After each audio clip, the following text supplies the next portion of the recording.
Transmission start. Welcome to Where Did the Road Go? Join us as we wander off the path and explore lost history, consciousness, the paranormal, unexplained mysteries, alternative thought, and much more. We are present on the web at wheredidtheroadgo.com. Now here is your host, Soraya. Greetings and welcome to this episode of Where Did the Road Go?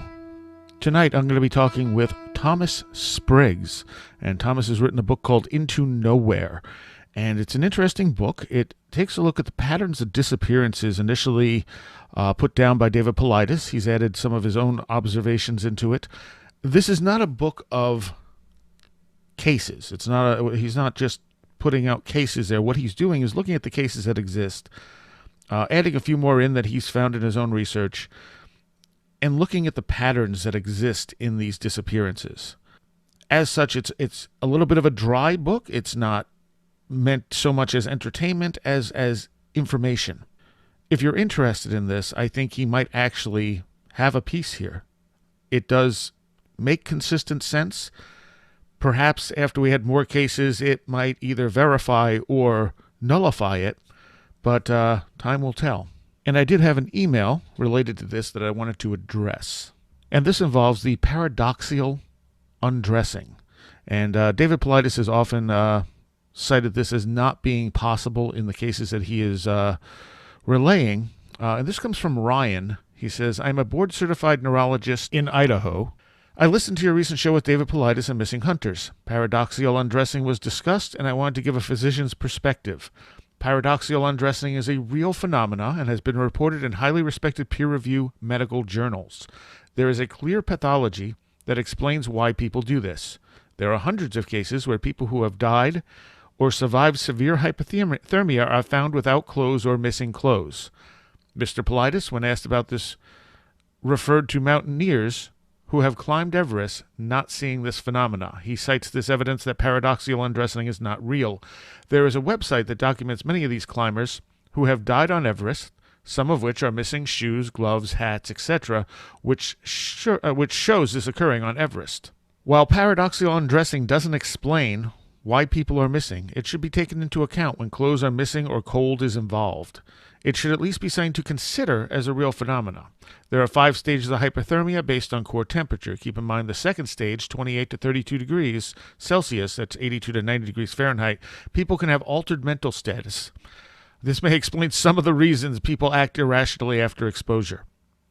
Obviously, this doesn't explain the reason people are missing in all these cases, but it should be considered in some. While I think David has brought forth a fascinating phenomena that I think is extremely worth looking at, when people are found in the wilderness after exposure to the elements, it is more logical to assume that paradoxical undressing than a supernatural etiology when exposed to cold is present. I'm afraid listeners and readers might be misled that the missing clothes is somehow supernatural or a key feature of missing people criteria when hypothermia is involved. I don't want the public thinking undressing when exposed to the cold is not real and could be explained scientifically in some of the cases he describes. I will put the website that he refers to in the show notes on the website at wheredidtheroadgo.com if anyone wants to check it out. And as he says, it doesn't explain all the cases. There are cases where the clothing is found neatly folded and put to the side, which I don't think is going to be something you're going to find in paradoxical undressing. There's also cases where this is happening in warmer temperatures where they're wouldn't have been experiencing hypothermia, but it had definitely something that has to be considered in some of these cases. With that being said, I also want to throw out a thank you to Allison, who gave us a generous donation this week. If you want to help us out with the show, you can donate to us right on the website at wheredidtheroadgo.com. You can also become a Patreon and get extra content for only $3 a month. We have a forum on the website. If you want to discuss any of the topics we have here, please go join the forum and talk to us. We have a Facebook group for the same reason. And one last note about tonight's interview. When I was recording it, for some reason, we kept getting some weird static. We would talk for a while crystal clear, and then he would sort of get a reverb static thing going on, and I'd have to cancel the call and call him back. So for a minute or two here and there throughout the interview, you'll hear this static kind of build up. I tried to filter it out a little. There's only so much I could do.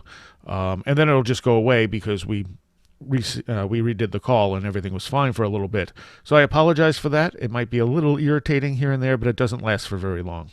And on that, this is my interview with Thomas Spriggs about his book, Into Nowhere. And I am talking to Mr. Thomas Spriggs.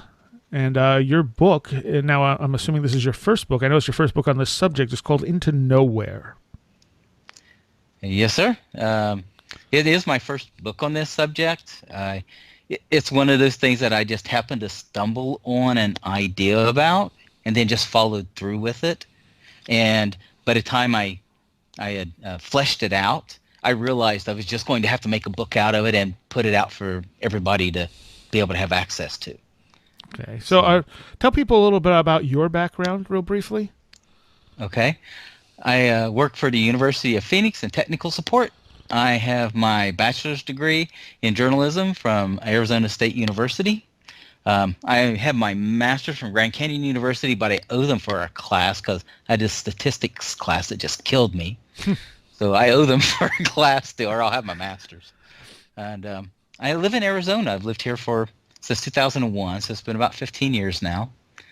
And I just happen to be close enough to where David Paulides is at that we get some news out of Colorado, out of that area, right? Because it's so much attached up in northern Arizona into the Colorado Plateau and everything. And I originally run into it when it came to the DNA, the Bigfoot DNA.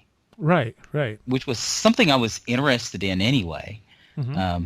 But the rest of my background was I grew up in southern Ohio, a little town called Portsmouth. It's right on the border with Kentucky, foothills of the Appalachians. There's a 63,000-acre state park right there, Shawnee State University State Park. And I grew up hunting, fishing, loved to fish, running around in that, playing in the creeks, and was a country boy, so I'm used to being out in the woods. I'm used to flora and fauna. But what got me into making this book was when I was listening to the Bigfoot DNA, then I started following Mr. Paulides because obviously he's an excellent speaker when it comes to interviews and doing things live. And then I discovered the Missing 411 books. And like everybody else, I was just fascinated. I was blown away. I lived near the state forest, and I'd never heard of anybody disappearing and, some big search for them. But then it's one of those areas that if you look at the map and you look at where these things are at, it's not a big place for them. We had one in 1944, the year before my mom was born, which was this own little story, which he told in Missing 411. But really? Yeah. I can't remember the name of the person, but I remember they were a little boy and they found them up in the hills. Some teenagers did, just way far away from where they were searching and standing in the middle of a trail. Just standing in the middle of a trail. Right. Yeah. So, but I got reading them, and after a while, the little bells started going off in my head. Because I know he talks about them being in clusters and in little small areas, and there'll be one there and there won't be another one there for like another 10 years. Mm-hmm. But he started talking about Pennsylvania as being like an ongoing series of these things. And then about the fourth book, there's areas in there where he talks about the pairs of them that happen close together in time.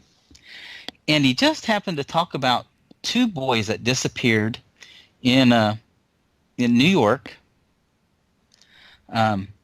They disappeared from around, I remember it's called Neversink Reservoir. And one of the boys disappeared from one side of it near the reservoir, and they never found him. The other boy disappeared from the other side of it.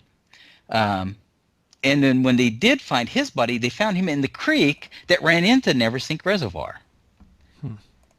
So that really set the bells off in my head of, that's not random. That's some entity that knows how to get around in this area and move through it and not be seen. And at the same time, had this tendency to make this happen. The one that disappeared, and I've got the names here. Fred Tukey Holmes is the one that disappeared just 1 mile from the Neversink Reservoir, And then David Raleigh, I believe, was the one who was found in the creek for the reservoir the next 4 years later.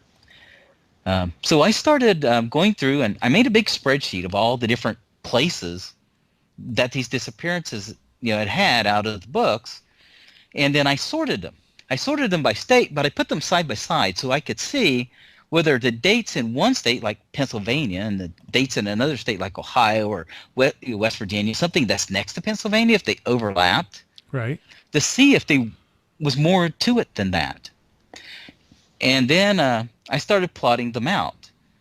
And sure enough, what I found through the data and through plotting them out was that 66.4% of all these cases are actually linked as regions. The clusters aren't really just clusters. A lot of times they're hubs.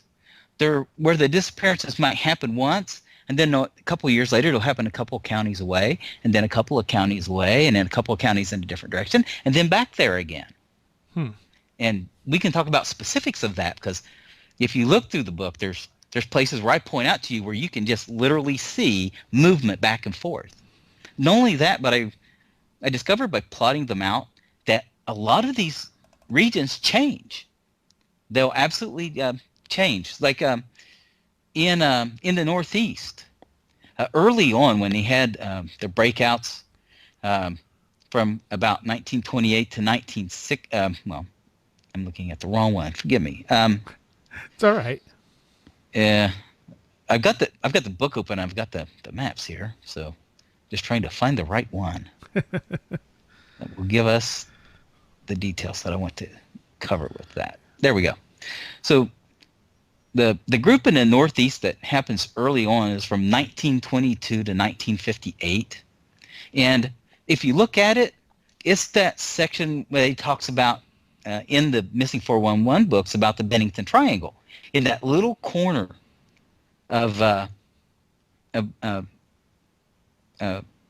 basically western Connecticut and Vermont, down in that little section there, it spills over actually into that very western part. That's the bulk of it, but most of them run along this little strip just right up the coast from there and into Maine, with a little side group to the south of it. And it's interesting because most of these have a main body of disappearances where most of them occur, but they have little groups of outliers off to the side that happens every so often. It's almost as if intentionally there's been too many disappearances here and there's too many people in the woods looking for other people.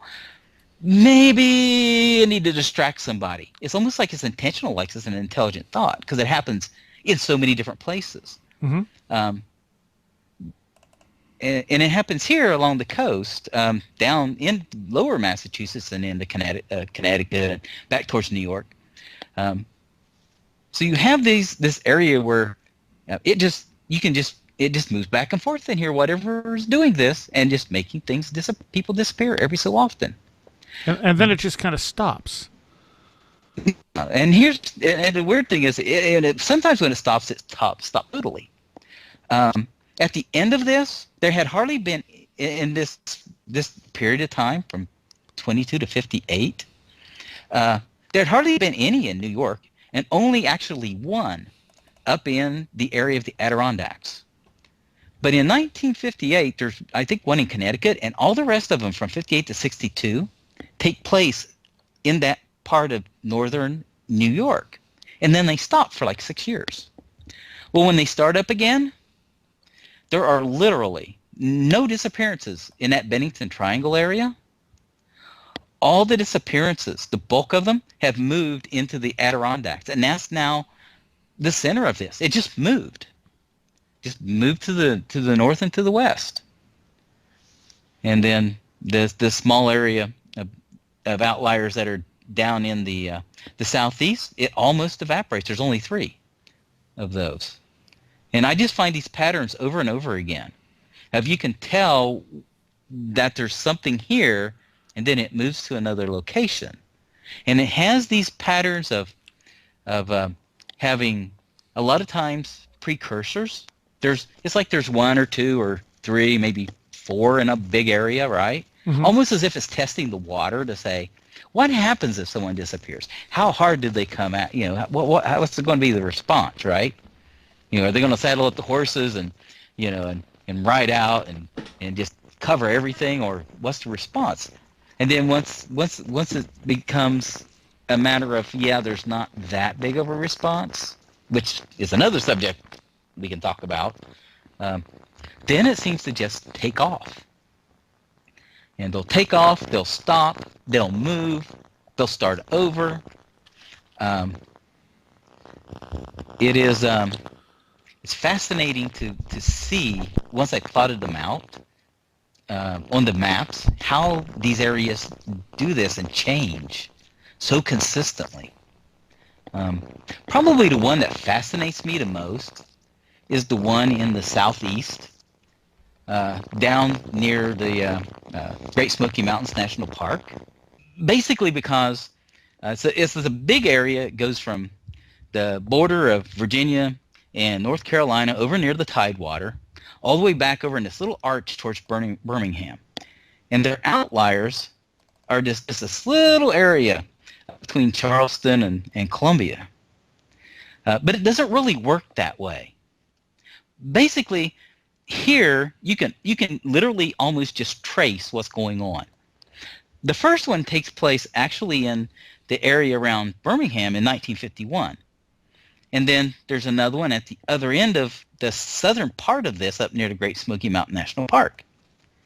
And then the next ones are the ones that take place down near the Birmingham area.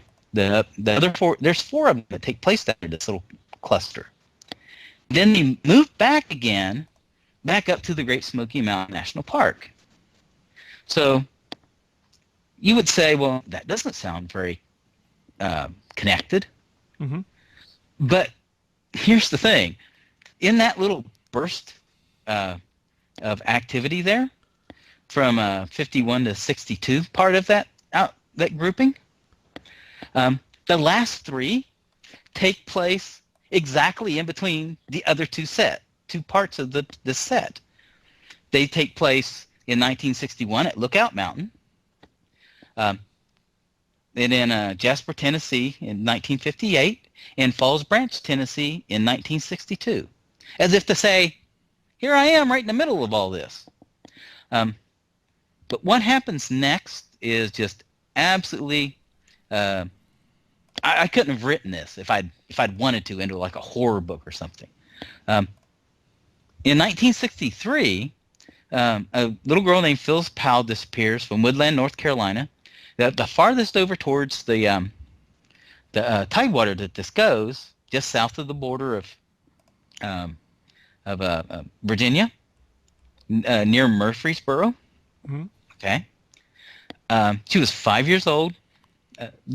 She lived on this street, and I believe I've heard Mr. Paulides talk about it before, but I don't think it was any of his books. He was just talking about it as things that he had found as well, because I know he seems to have done that a couple of times. Mm-hmm. But they're like, you can throw a baseball the whole length of this. Everybody lives there, were friends or close family. And she disappeared. They do this massive search. The only thing they find are 2 footprints near the forested area about a mile from her home. Okay? So, 2 years later, at Pilot Mountain, Bonnie Lee Edward disappears. This is halfway back towards the Great Smoky Mountain National Park, along the border with Virginia and North Carolina, at Pilot Mountain. Okay? It's just northwest of the Winston-Salem area. And then 4 years later, in 1969, a little boy disappears back in the Great Smoky Mountain National Park, and his name is Dennis Lloyd Martin. Now, yes. I couldn't have made that up if I had wanted to. Okay? Oh, man. I mean, just step and step along. Yeah. And that's not the only place that happens. In Arkansas and Oklahoma, which is just another one of those areas, they're precursors, the ones that happen that are kind of scattered out. And I want to explain. I set some rules for this when I started looking at this. I kind of said, okay, so they have to be at least every couple of years on average, right? So there's got to be at least 12 and 25 years, 5 and 12 years, something like that. So they're close enough together that they're just not scattershot. Right. They have to be. They have to go on for at least 10 years, it seems to me. I mean, even if it's shorter than that, then it's just something passing through, right? And it may not mean anything a whole lot for that territory. And if there's a 5-year gap between disappearances, I generally say that the agent causing this is stopped or moved or, died or whatever the case may be. And whatever happens after that is a restart if it happens in that area. The precursor ones, there's 9 of them over 31 years in the Arkansas, Oklahoma area. The first 2 are in this little area called Waldron. It's just on the Arkansas side of the border, probably just a little south of the center of it. Mm-hmm. And there's 2 there. One was Pearl Turner, and then the other one was Maritha Yarborough, who disappeared 7 years later. Interestingly enough, though, from there, the next disappearance is to the southeast, a fair distance. A gentleman named Charles Waldron disappeared in 1935 from Hot Springs. 2 years after that, Florence Jackson disappeared from Oak Grove. It's up near the Missouri border, but it's south of all the lakes that are along the border between those 2 states. Mm-hmm. The next one disappears to the west in Cloudy, Oklahoma. A girl named Jackie Landreth went missing. Interestingly enough, out of this group that I'm talking about, 5 of the 7 victims are females. Unlike most places where Mr. Paulides has clearly mentioned it, there's way more males than females that disappear. Mm-hmm. Not in this little group for some reason. But the next one is Lloyd Hokett, who disappears in the Kiamichi Mountains on the Oklahoma side of the border, just to the southwest of Waldron. And then the next year, Catherine Van Alst disappears in Devil's Den State Park, which is almost directly north of Waldron in Arkansas. So what you have is these 2 disappearances that start in the middle, and then this long, big march to the southeast, up to the north, counterclockwise, most of the way around. The original disappearances take place around that, and then the last one of the precursors here takes place just north of where the original ones are. I mean, how does that happen randomly? Yeah. Statistically, what's the chances of these things happen where you could get in your car and just drive from town to town and just drive a big circle around Waldron? I guess the only thing I can see that could be a monkey wrench in that is if these cases are not actually the same thing happening. That's true, and that I don't really talk to directly. I do go a little bit further than Mr. Paulides. I use the term predator in a couple places, mm-hmm. not because I necessarily want to bend people's thoughts towards any particular outcome for this, right? Mm-hmm. But because it seems to me that we're dealing with something that works along the lines of either there's something just overpowering, naturally overpowering, that's grabbing these people, right? Or it's a lot like watching mosquitoes fly into a bug zapper. They're just out there having fun, enjoying their day, and poof, zap, they're gone, right? Yeah. I can't tell you which. I mean, some of these stories are just crazy. I mentioned that I actually wrote this about a gentleman that disappeared in Virginia, right? Okay. And it's fascinating because he was actually out at the one of the battlefields at Shenandoah Mountain. He's at the breastworks, the Confederate breastworks. Okay, his name was Robert Fitzgerald, and he was on the breastworks trail on Shenandoah Mountain, out having fun in the afternoon. Leaves, because I believe that's one of those parks that you can't stay in. It kind of closes because it's also like a national monument kind of thing, right? Right. But he drops his cell phone, okay, and he doesn't realize it until he gets home. Well, once he's home, he tells people, "Hey, I got to go back in the morning and get my cell phone." So in the morning, on November 12th, 2012, Mr. Fitzgerald, he drives back, parks in the parking lot, gets out, probably locks his car, walks up the trail, okay? Park rangers that afternoon realize this guy's not coming back to his car. So they just gather whoever people they have there, and they start a search, right? They start up the trail that he started up. 1 mile up the trail, they found his phone laying on the edge of the trail. Right, somewhere he would have seen it. Yeah. So he didn't make it a mile because he didn't pick his cell phone up. But on the one hand, I look at it and I'm looking at the patterns you're making. I'm wondering if it's some kind of natural phenomena that people are disappearing into. I mean, I don't know what that would be. It would be saying we don't understand yet. Maybe a slip in dimensions or something like that, where people are in the wrong place at the wrong time. At the same time, there seem to be patterns to the type of people who are disappearing, which suggests it's more planned, or maybe it's a little bit of both. Right. And the one thing that strikes me about it, now that I plotted these all out and I understand more about where and when, and I want to also let you know that part of what took me so long, I worked on this book for 10 and a half months, is that I didn't just go by what Mr. Paulides had in his book. I wanted to have as much data as I could. So I went out and I did this internet search that took me forever and ever and ever. I used the NamUs database. I used charlie.org. I went on and just looked, and I ended up adding about 234 people to this. And when I boiled it all down, I ended up with 898 cases. And I think if you look at his books, you put them all together, just cases, if two people disappear at one time, that's still just one case. Right. Because I'm more interested in plotting out where and when than the individual parts of it in a way. The 898 took a long time to get out there and get to where I had it plotted out.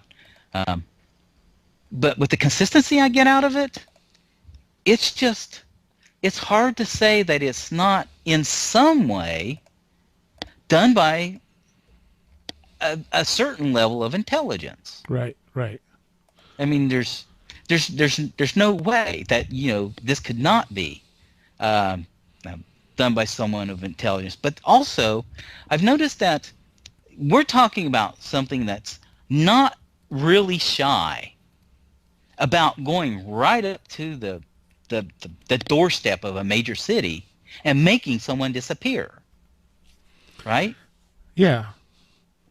And at the same time, these aren't just happening everywhere. They as you're showing, and as David initially showed, they happen in these groups, and you're showing how they happen in very specific ways in these groupings.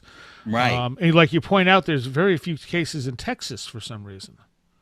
Yeah, and you would think, Texas is big, it's open. The whole northeast part of Texas, right, has standing pine forests. It's not all that different from Louisiana or Georgia or places where these do occur. And there's hardly anything in the northeast section of Texas there where there's plenty of cover and food. Mm-hmm. So it's just random enough that if you don't take some time to try to, for us to start wrapping our heads around it, you can miss it. But almost as soon as you start digging into the data, you start going, oh my goodness, right? This is something else. In the southeast, that little group of disappearances that took place down in what I tell you, where it just kind of worked its way back to the Great Smoky Mountain National Park. The first one of those outliers took place shortly after Dennis Lord Martin disappeared, there was another boy that disappeared just right up the Appalachian Trail from where he did. But then there was another boy that disappeared there, and he was next. His dad was was in the military base at I believe it was Fort Jackson. And give me just a second, and I'll have that up here, because I actually have a list where I can look at some of the cases where I added to it, and some of them are, it's at Fort Jackson. His name is Michael Woodward. His father was like the master sergeant on that fort. He was playing in his yard when his father disappeared, when his child disappeared, and his father was actually mowing grass in the yard with him.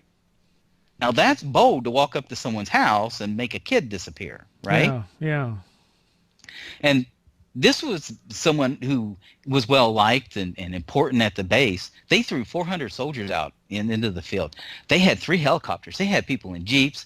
They had people on horseback and motorcycles. They never found a sign of this boy.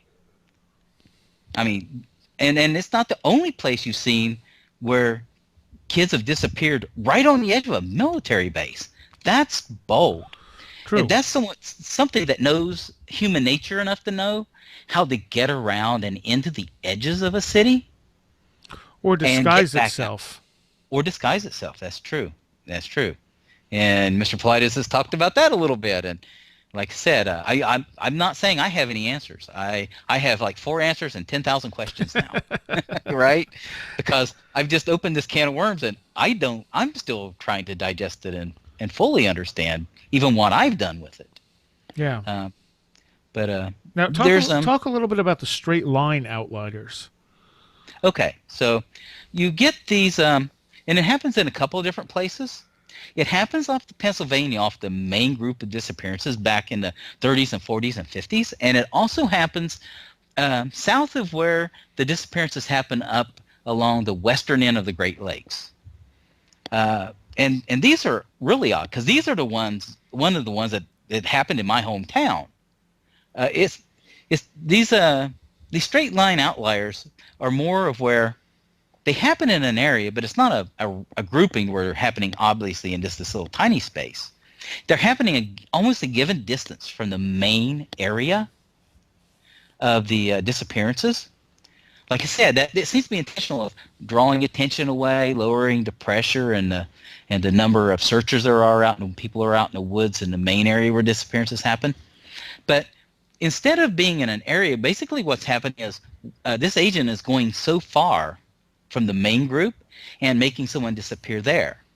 And when that's done, when it's matured and there's enough disappearances in an area, these disappearances are basically in almost a straight line. You can just go out and you could spray paint a line down across these counties, and the disappearances are like within 20 miles each side of it or so.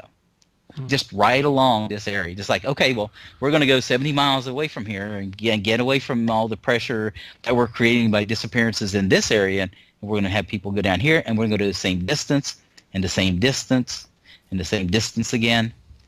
And I'm not sure I really understand why that would be. Because there's places like in South Carolina where it would be easier to go a certain distance because it's fairly flat. Mm-hmm. The ones in Wisconsin, south of the west end of the Great Lakes, those are straight line, and it makes sense because it's flat. But like I said, Portsmouth, Ohio is in the foothills of the Appalachians. It's kind of hard to go exactly 70, 80 miles and through that kind of. But that's what happened along that southwestern edge of the main disappearances from Pennsylvania. It's almost like the terrain doesn't matter. Yeah, the terrain doesn't matter here. Except for, I would say this. If you look at the maps, and I probably didn't cover this as much in the book as what I should have, the vast majority of these areas, not all of them, but the really bigger areas, they do seem to carry and follow mountain ranges. They like fall off the sides of the mountain ranges down into the lower areas. Really? Yeah. What about water proximity? Do you find that it's often based around where water is? Yeah, I do, um, that's also one where it's kind of odd, because that's really the case in Texas. Texas has this one big kind of loose area that covers like the central part of the state down to Houston. Um, but there's only 27 disappearances in the whole state of Texas, which is crazy, right? Because it's huge. But if you read the descriptions of those, it's like reservoir, reservoir, lake, reservoir, river. They're like all attached to water. Hmm. Almost literally all attached to water. But there's just odd things about how some of these patterns appear too, as far as there's also sometimes disappearances between groupings. After the little thing in the center of the Arkansas and Oklahoma area, there's only 4 disappearances for a very long time. Those 4 disappearances are the furthest out that happen in that whole region. The one that's furthest east, the one that's furthest north, the one that's furthest west, southwest, at Lake Texoma, just north of the border with Texas. And then here's another phenomenon I find as well. After those 4 little outliers that just basically literally just outline where these disappearances occur, a lot of times when these disappearances happen, the disappearances will start at the extreme of a range and work their way back.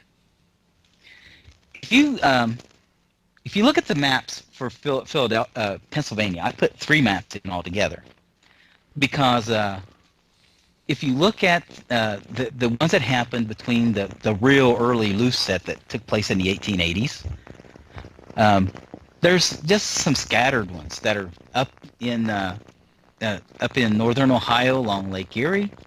There's some down around not Pittsburgh, but Philadelphia, which is one of those places where it just goes right up to the doorstep of the city in a couple of events. Right.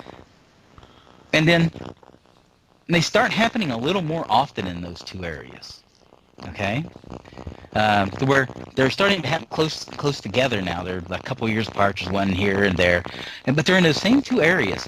But then, in the after there's a few of them at each end of this, there almost appears to be to where whatever's happening at the edges of this come together. I'm looking up the map right now so I can give you the exact dates. From about 1938 to 1944, those blue dots stop being at the 2 ends of this extreme, and they start happening in the middle. And by the time that's done in 1960, the bulk of all these disappearances is actually along the southern 2/3 of Pennsylvania into northern West Virginia, Virginia, over to central Ohio, and over east towards Philadelphia. So, but it starts on the ends and then it moves to the middle. Right. And I don't know why, but that happens more than once too. That happens in Arkansas. So after that little circle around Waldron in Arkansas, when the main group of disappearances start, the first one I actually just consider an outlier because it happens just outside Oklahoma City. Okay? Mm-hmm. And then the next one, let me see, I want to get to where I give you some names. From there, it actually just moves east. The next one's in Bausch, Oklahoma, just south of Lake Eufaula, which, if anybody is in that area, they know where I'm talking about. It's most of the way over to the border of Arkansas. In 2001, Gloria McDonald disappears from Queen Wilhelmina State Park. I believe Mr. Paulides covered that. And then just 3 days later, back just on the other side of the border, Jeffrey Benn disappears from Tuskahoma Bridge in Oklahoma, near Tuskahoma. He was in a minor accident south of the bridge, and he wasn't out far away from things. People were close enough they actually heard the accident. So it took probably a few minutes, right, for people to get there.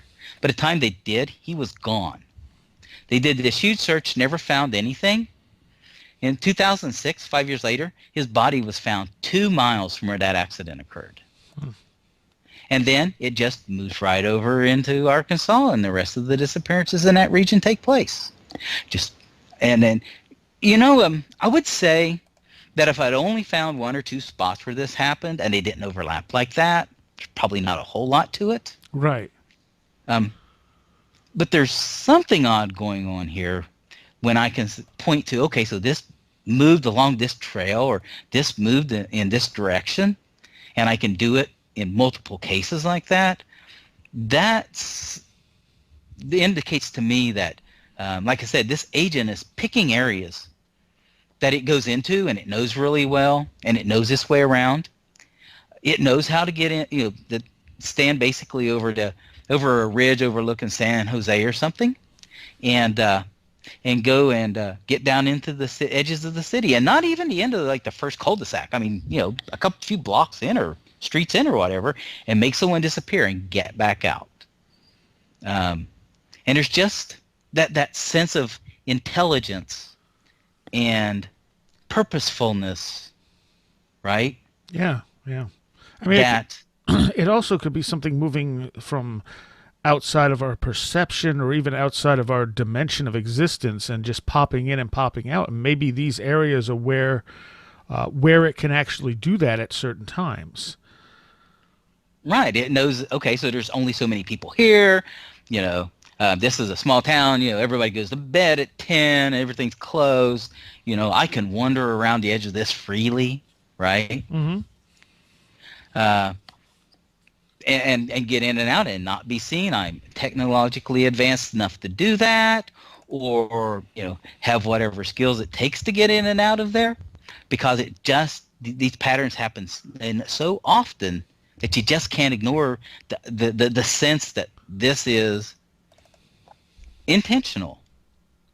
And I would say, at least to some extent, malicious. I mean, most of these people aren't coming back, right? We're not finding most of them later. So it's doing something with them that it doesn't want us to know about. I mean, clearly. I would assume so, yes.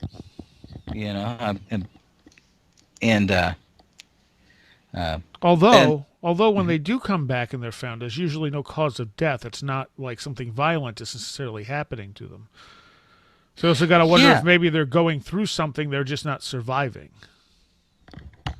Yeah, and that may be, and that's the thing probably that one of the things that disturbed me the most. That and the children being found, in just crazy places, up on mountaintops. I mean, because I'm in Arizona. The one boy that disappeared on Mount Baldy. And I can't remember his name off the top of my head, and I apologize for that. That's all right. I've actually camped out at Lake Holly, which is about 20 miles to the other side of that from where he disappeared. And that's incredibly rough terrain. It's not flat at all. It's quite a drive to get into, but it's dense brush. It's heavy tree lines, and it's not all pine trees. They have aspen and a lot of maple up there. So you have trees that get brush thrown in around the edge of them. There's a lot of small streams. It is, this perfect territory, but it doesn't. But these things don't always happen there. That little boy's been the only person to disappear from that part of Arizona. So, on the one hand, I can say, yeah, it follows mountain ranges, but on the other hand, there's plenty of mountain ranges out there. Nothing. Right. One of the things you talk about a little bit is some observations about where the Native Americans in that area made their settlements and stuff. Oh, yeah. I when I got my degree at Arizona State University, Being a bit of a history buff anyway, I took a bunch of classes on history. I took ancient Greek and modern Japanese and Chinese, and I just happened to take a class about the Native Americans in the desert Southwest. So I kind of had an idea of where a lot of these were. And so I made it my hobby for a few years when I had the opportunity and the time to go visit a lot of these places. And I was really struck by the fact that there's very few of the big settlements for these Native Americans that are actually built up on the Mongolian Rim and in the White Mountains inside the forest. There's a couple.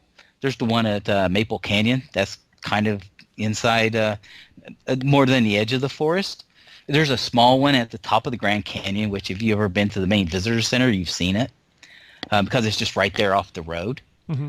But all the rest of them are built a certain distance away from the forest itself, even though we know they hunted in the forest because they left behind the stone drawings, the petroglyphs where they show us deer and rabbit and birds, right, and lizards, and so we know that they hunted these animals or they wouldn't have made these petroglyphs of them. Sure. And yet they didn't build their sites, their homes, actually inside the edge of the forest. Waputki, the one that I put a picture in, or Waputki that I put the picture in into the book, that is actually in the scrubland north of Flagstaff as you start heading up towards Page and the border with Utah. But yeah, I mean, there's tons of trees, lakes, rivers south of there, and yet they build their home up here. There's a lake out here called Lake Roosevelt over to the east of Phoenix, and it's one of our main water supplies. Well, there's also some Indian pueblos up there, but they are up almost near the top of these very large hills that surround Lake Roosevelt, high up and into the sides of the cliffs, and it's got to be a good mile back down to the lake. Well, when they were there, it was a river. Nobody had dammed it up, so it would have been at least a mile for them to get from where they lived to the nearest water and to a place where they could, do a little agriculture and grow some corn and, some beans eventually when those came into the area. Mm-hmm. Why would you build so far away from where you have to work every day to grow your food? Yeah. And this is something you see over and over again. The White House in Canyon Duché, built into the side of a cliff. The King's Castle is on the way to Sedona, built into the side of a cliff. The Navajo National Monument. They hiked the Keats Seal, built into the side of a cliff. Well, why? I mean, there were some symbols and some evidence that it wasn't always peaceful between the different tribes, but it doesn't look like, for the most part, that any of them were really burnt out. So it makes sense to be defensive, but why this pattern all the time, Yeah. You would think that there would be, some people are going to live over here and they're going to do more growing corn, and other people are going to live closer to the forest and closer in, and they're going to do hunt, and they're going to trade corn for meat, and right? And it's the same pattern all over the state, which is fascinating. But it's one of those things. Again, I had to observe it for a while, and then I realized, I'm not really driving into the forest around Flagstaff to look at Indian ruins because there aren't any there. The other thing I talked about just a little bit, and it's another thing I didn't really know anything about it until I saw until I saw a TV show, right? I watched that Killer Yeti thing that they had on. Oh yeah. About the Dyatlov Pass. Yeah. Yeah, I was wondering why you connected that in there. I mean, I can sort of see it, but it seems like there might be a more prosaic explanation. It's really hard to tell what happened there at all. Yeah, and basically I threw it in just to say, okay, so we need to take a look at this too. I mean, I don't want to. I don't think it's necessarily the same thing, but it could be clue. It could give us some clues if we try to understand it a little bit better. Mm-hmm. And basically, I did it mostly because of the maps the pictures I found of them digging out the snow and then when they found the tent, right? When they went to search for the people, right? Because there's all these theories about there was this horrible snowstorm, and there was some sort of avalanche or something like that. And I basically threw it in because I just wanted to kind of put it out there that, we may not really have the answer on why they abandoned that attempt the way they did, because there's two skis in there. There's a ski in there that they stuck into the ground, right? Mm-hmm. And it just so happens that when I looked at both of the pictures, that's the same ski standing up in the second pictures and the first picture where they were digging in the snow, okay? So I flipped the picture of them digging in the snow around, and I overlaid it on top of the one where they found the tent. And voila, they match up perfectly. It almost literally looks like the soldier or the rescuer that's in the picture that the Soviet government took is standing over them, watching them dig out of the snow, right? Mm-hmm. Well, I can tell a few things from that just by putting the two pictures together. I can tell, first of all, there's no avalanche before what you're seeing in the picture that the Dyatlov party took, because they're standing basically where the tent's going to be put. Right. And if there would have been some sort of snow slide, you wouldn't stand on top of people while you're digging them out. I mean, that doesn't make any sense. Sure. All the equipment is still outside. But at the same time, their picture is clear enough as far as the people standing there that you can see that there's not a lot of snow blowing around, and there's not a lot of like wind, like making their jackets flap in the breeze or anything, right? Mm-hmm. You can see that the jackets aren't pressed against their body and being pushed off in the direction the wind's going. So my question then becomes, if you look at the two pictures together and the snow level's almost exactly the same, it's clearly there's no avalanche after, right. But there's also no snowstorm, because where's the snow? You can't have a snowstorm without snow. And I just wanted to toss that out there because I think that's one of those things that needs to have a little more study done into it. I know people do that one, but I'm just trying to nudge people. My book is really, and I say it over and over again, it's just to push other people to get into this, right? Yeah, and because I don't have all the answers. Yeah, looking for I mean, this is a good step in looking for patterns. It definitely is. The way you outlay this, it's very interesting. It doesn't necessarily tell us what's going on, but it suggests things that things aren't so random. Exactly. And so here's the thing. If it's not random, then it's something else. And people who have experience and who do the study and do the research and understand other phenomenon that's going on need to step up and take this places where I can't, because I don't have that experience. Where Mr. Paulides does it because he doesn't have the time and probably doesn't have some of the experience. The answer is going to come from other people, right? Yes. Yeah. And so all I wanted to do was help build another layer of this to where we now kind of have a floor. We understand kind of what happens, and we kind of understand how it happens to what extent we can. And now we kind of understand where and that they are actually attached to each other in time and area. Mm-hmm. So now go and tell me, are these areas that have lots of UFOs? Is this an area of a lot of Sasquatch sightings, or is there other things other phenomenon that might be attached to this? But with this floor now, people in these areas, don't have an excuse for not going and trying to find connections between their research and these other phenomenon.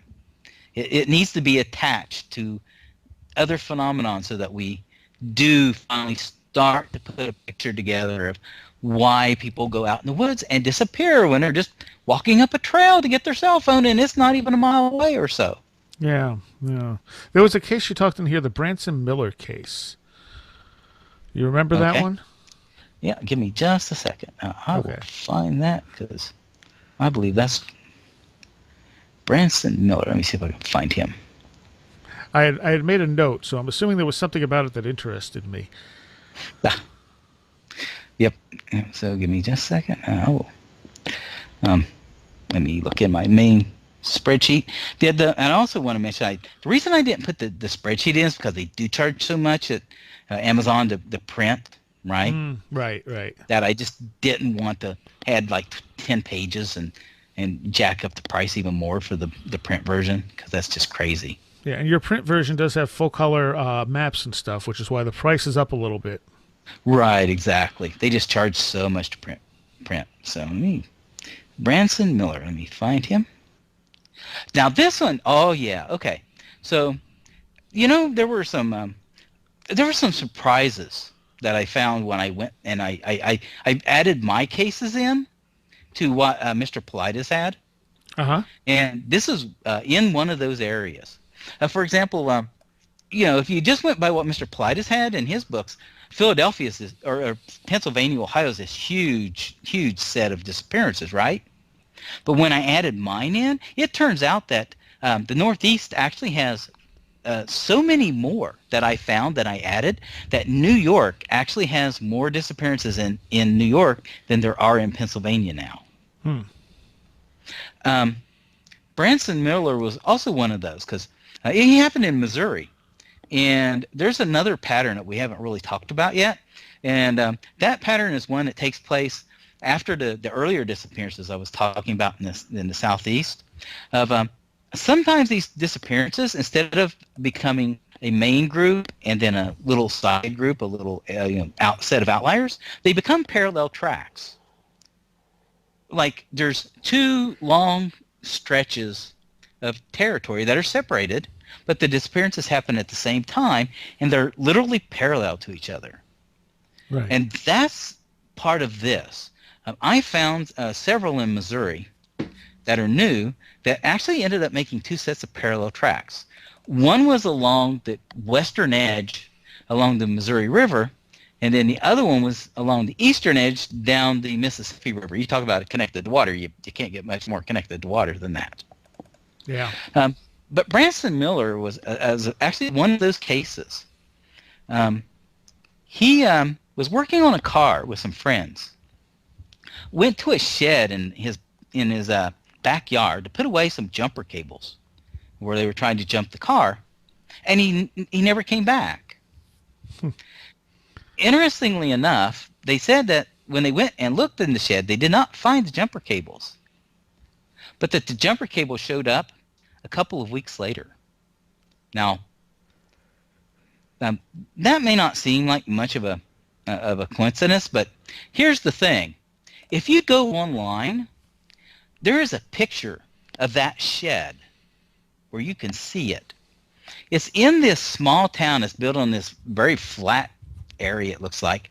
And there's two houses beyond the shed that you can see the edges of in the picture. And then there's a gravel road and probably about a football field or so, open field, and then a tree line in the back. Okay? Right. How does he walk to this shed and disappear in any manner with so much open territory and two houses there? Yeah. How does no one see anything? I mean, you talk about sounding like someone just walking into a bug zapper. That is, yeah, but the picture of it made that one just... and we're not talking like a big barn kind of shed. We're talking about one of those little things that you buy at the Home Depot or something. It's like 4x4. Yeah. It's this tiny little thing. You couldn't hardly hide behind it if you wanted to. And you certainly aren't going to make a break for the trees and not be seen. And where were the jumper cables found back in the shed? Yeah, the jumper cables were literally found inside the shed. But they weren't there when he first went missing. No, they weren't there. But no, they didn't show up for 2 weeks. That makes it even more bizarre. Oh yeah, yeah, it does. Was he ever found?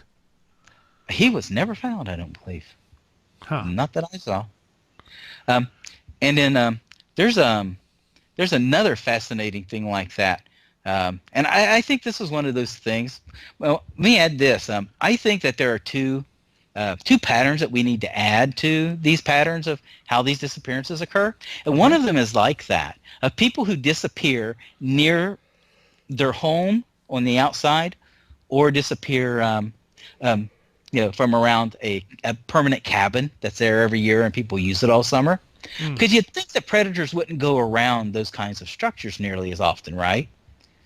I mean, yeah, I've seen a couple of pictures on the internet of a mountain lion sitting on someone's porch, but that doesn't happen very often. Most predators don't go around that.